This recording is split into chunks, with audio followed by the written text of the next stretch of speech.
Oh gee, how did your family take you leaving, and what did they have to say about it?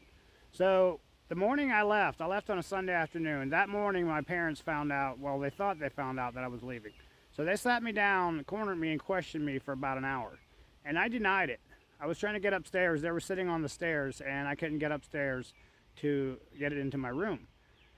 And I denied it for about an hour. I said, I'm not planning on leaving. Don't worry about it, And they finally let me go. And then I packed my bags and snuck them out over the roof onto my buggy. And I also snuck my tool belt out there.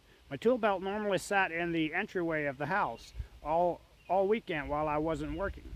And then we went to my uncle's house later in the afternoon to play volleyball and for supper. And then right after supper we left. And as we were leaving, we had to sneak through these woods. We ran through these woods for about a mile to get to the other road where we were supposed to meet our guy picking us up.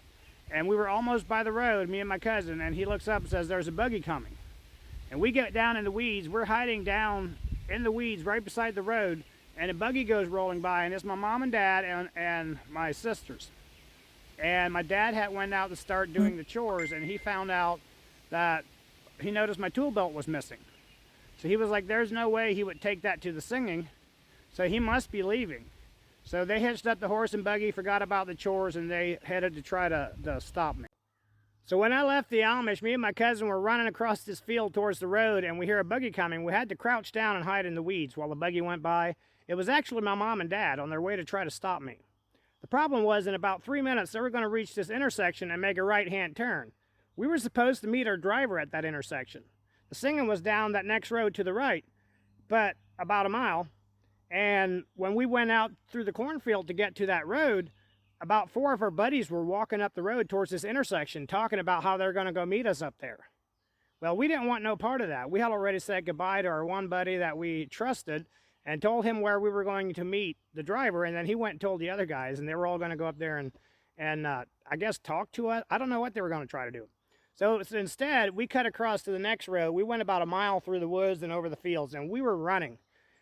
We did not want the driver to get to this intersection because we were afraid if he sees this big group of Amish boys, he's going to chicken out, and then we're going to have to try again some other time, and now we're going to be busted. So here we were running across the field. My parents go by, and we knew that once they get to this intersection, they're going to find this big group of Amish kids, and they're all going to tell them, hey, they're supposed to meet their driver here. That's going to create chaos. What if they turn around and come back and look for us somewhere? So we booked the opposite way down the road as fast as we could go.